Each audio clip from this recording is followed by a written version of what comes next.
Good evening and welcome to UCSD's Dig This, Conversations in Archaeology.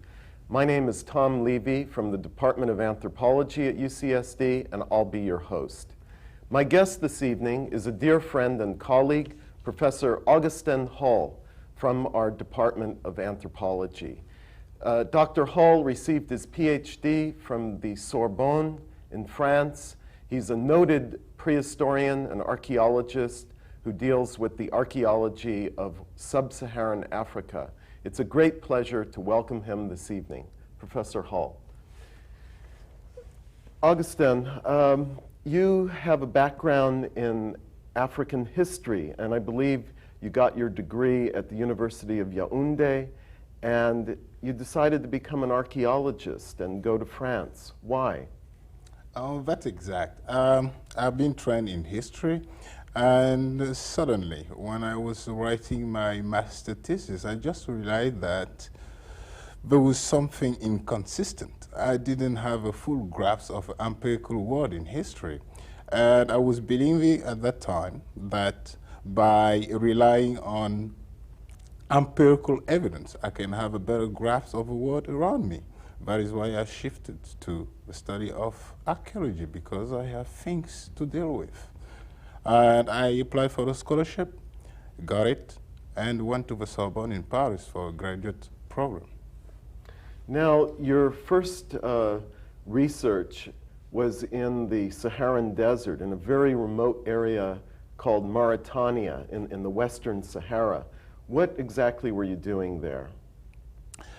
Since the beginning of my graduate studies, I was interested in the emergence of food-producing economies in sub-Saharan Africa. It is a little difficult today to understand what was the situation in the field at that time, and it is not too far in the past. It was in the 80s. Diffusionist models, meaning the idea according to which important changes in African prehistory were brought from outside, was still predominant. So I was interested in studying the development of food-producing economies in sub-Saharan Africa and the data sheet areas which have been discovered in the beginning of the century, in the 1910s, was a field investigated by French scholars from the Museum of Natural History, and I was accepted in a program and went there for my doctoral research. Now, it was very difficult to get into the field there in the sense that you had to travel by large four-wheel drive vehicles for about 3 days through the field. How did you live in the field? Did you have in a little hotel there, or what were the surroundings? Yes, the Sahara is a very large area, and it is an area in which adventure is still possible. Simply to go from the coast to the data sheet area, it takes 3 days. There are no roads, and the crew has to hire a guide. And spending 2 months on the field, you have to have all your supply with you. Fortunately, there was a well not very far from the base camp, something like 5 kilometers from the base camp. But it is a kind of artificial village for something like 60 individuals for 2 months. And you have to be tough enough not to be sick on the field, because there is no hospital around, even if we had 3 medical doctors with us. Well, it sounds that this regional approach that you spoke of when you're investigating the origins of agriculture and food-producing economies, it's really anthropology. And it's my understanding that some of your French colleagues had a problem with your approach to anthropological archaeology. In fact, some of them said you were too Anglo-Saxon. Is that true? Yeah, that's exact. But I do think that it is a matter of academic traditions and training of individuals. I have been lucky enough to have wide training in social anthropology, history, and geography in my undergraduate years, so that I was feeling at home using anthropological model to do field work in West Africa. Also, it is a topic in which anthropological models are much more rewarding than single-site typological approach, because we are dealing with dynamic systems, and this dynamic system operates at the regional levels. It is even more difficult to understand how it is possible to do otherwise. So the French don't take an anthropological perspective per se? No, we have to avoid overgeneralizing.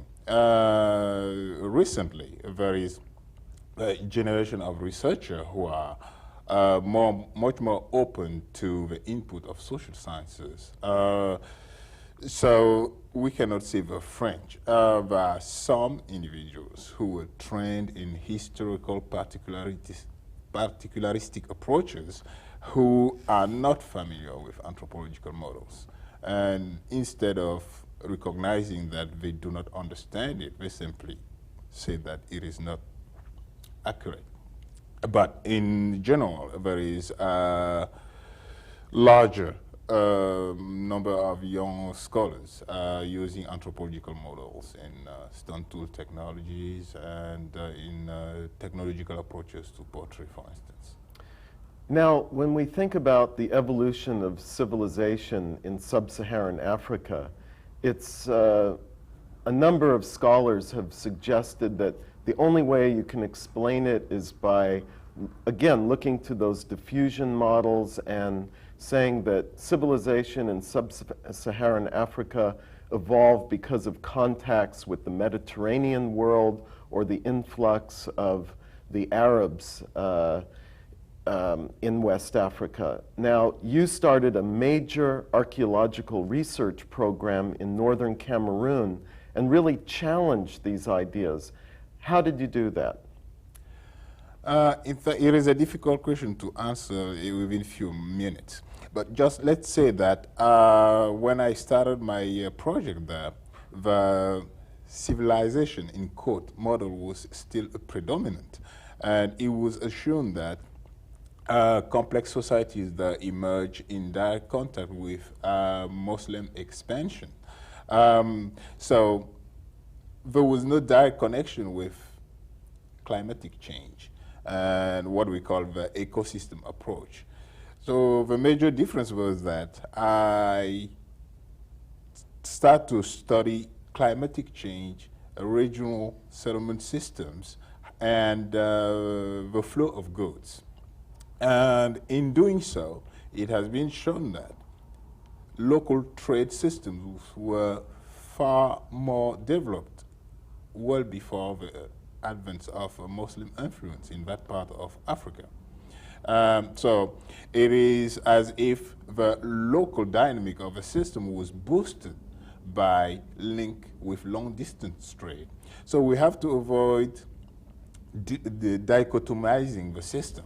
An approach which can be termed, or which has been termed, world system approach is really relevant in this case. We have different kind of connection between different regions at different scales. And seriously, there is not a single region in the world which can be considered to have evolved totally closed from contact from the outside. But your research is showing that local processes were much more important than previously assumed, would you say? Absolutely, yes. So where did you do this work? And why did you pick that region? It is always the same story. I didn't really pick the region. I have been very lucky in my career up to now. I didn't pick the regions. I simply shift the focus. I have been invited to participate in a project by late Professor Leboeuf and his wife, who were involved in the archaeology of the area for almost 40 years. And so they started an excavation program at the site of Huluf in northern Cameroon. I do not know exactly why.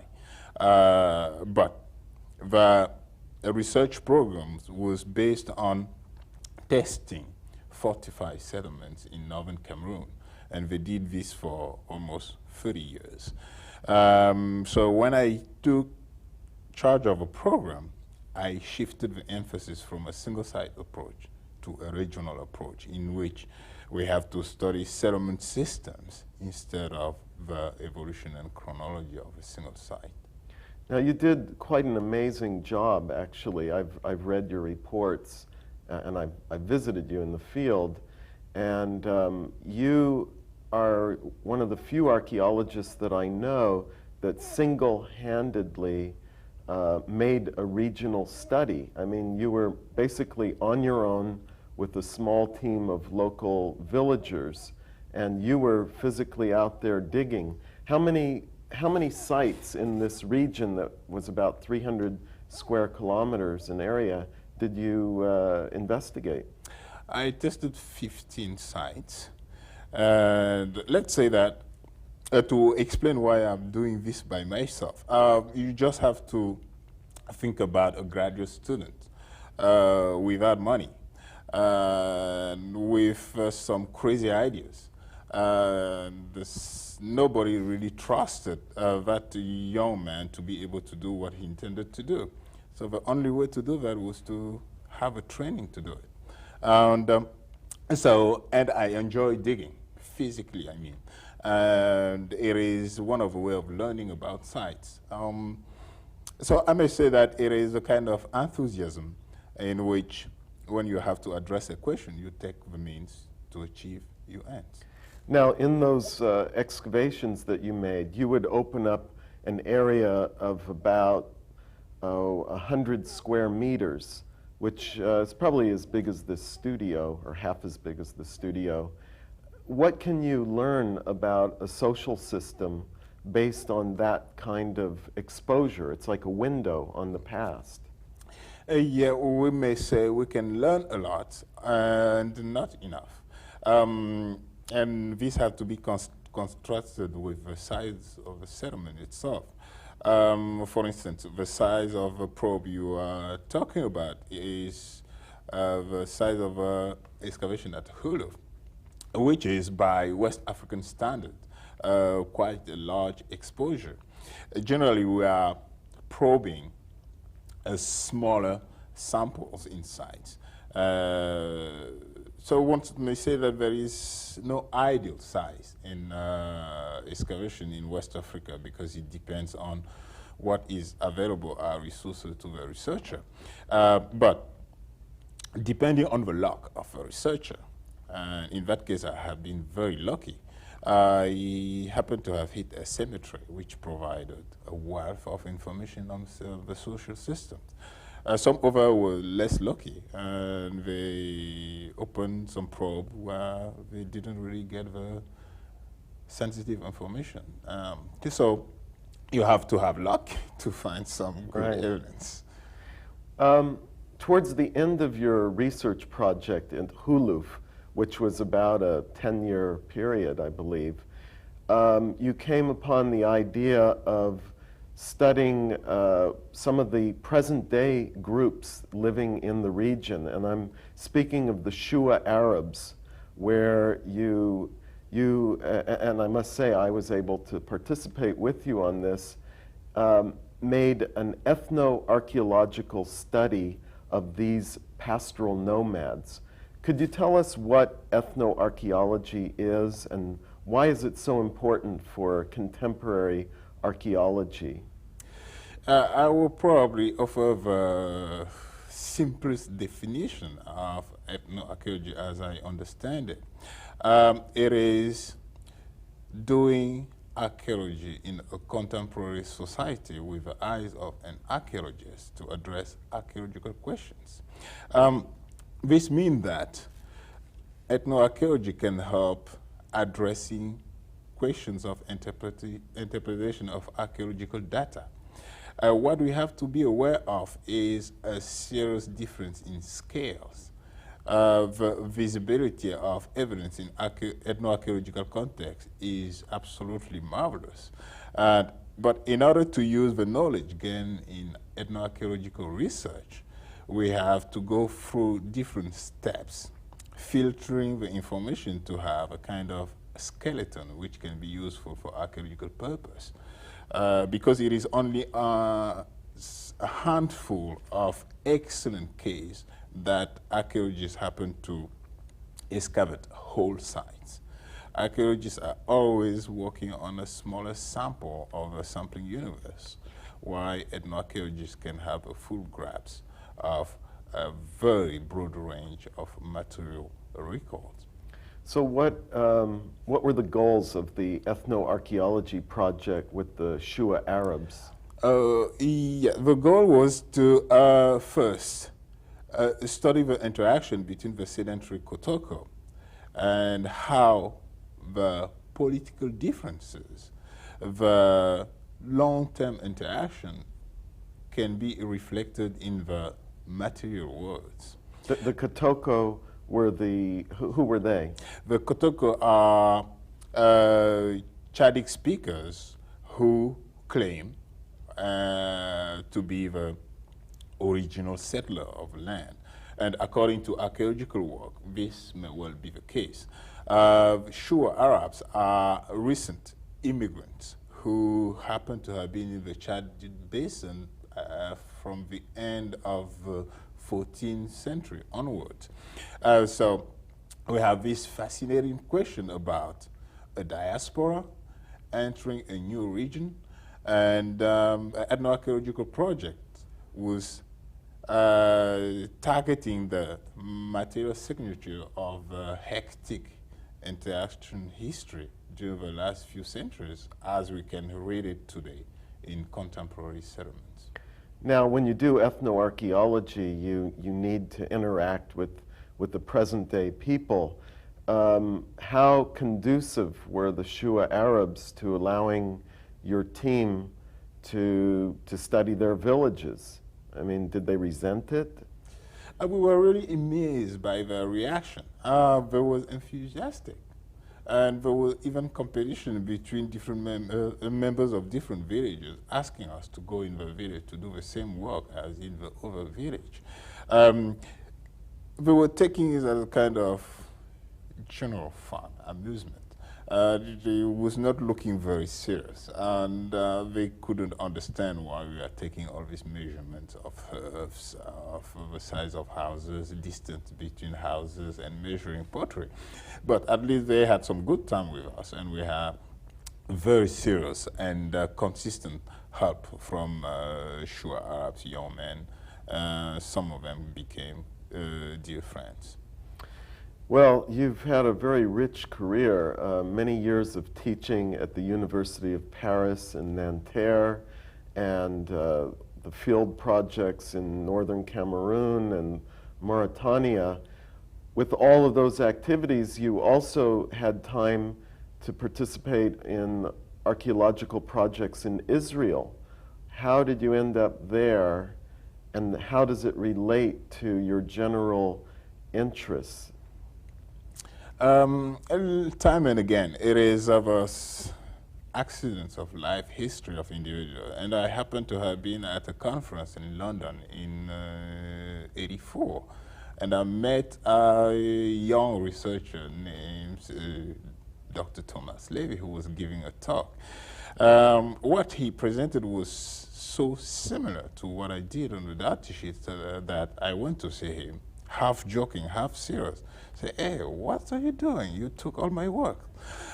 So we start talking, and I was invited to go to the Negev to see, because there was a field season planned to take place in September, October. I guess Dr. Tom Levy didn't really believe me when I said that I would be there. But I went there, and that was the beginning of a very exciting collaboration. I was able to do that because we can divide them into two components. We have generic models and systemic models. I'm interested in the emergence of social complexity, mostly based on anthropological modeling. It means that regional data can be fit in general issues of social evolution, And relying on a codex, who is the library, it is possible to start to work at an efficient level quite fast without having to go through the cumbersome process of learning to know all the pieces of material evidence on a regional system. So Israel was a good experience for you. Absolutely, yes. Great. Another project that you're currently involved in is in this country, and it's called the African Burial Ground Project that's directed by Dr. Michael Blakey from Howard University. What is the African Burial Ground Project? It's in Manhattan. What is it all about? It is an amazing project because it took everybody by surprise. No one was expecting such a huge, massive archaeological set of evidence in downtown Manhattan.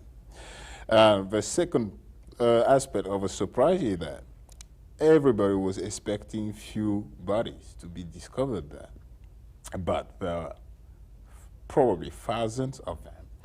So in terms of the historical significance of a project, it simply shows that the contribution of African American to the development of New York City has been underestimated for a few centuries. So in terms of my own contribution to the project, I have been approached by Dr. Blakey in '93, and it was at Santa Fe at the School of American Research. I accepted his invitation to contribute to the project, and but it took some time to have it operational because of Washington politics. My contribution to the project concerned the spatial studies of distribution of graves in space. You may guess that it is very difficult in an area in which there have been a boom in house construction from the end of the 18th century to the present. Finally, in addition to the African Burial Ground Project, you just initiated a new program of research in Burkina Faso in West Africa, which was formerly known as Upper Volta. How does this new project differ from your previous work in West Africa? Yeah, this is a new case of a settlement pattern that is totally different from the Datishet and the Huluf area.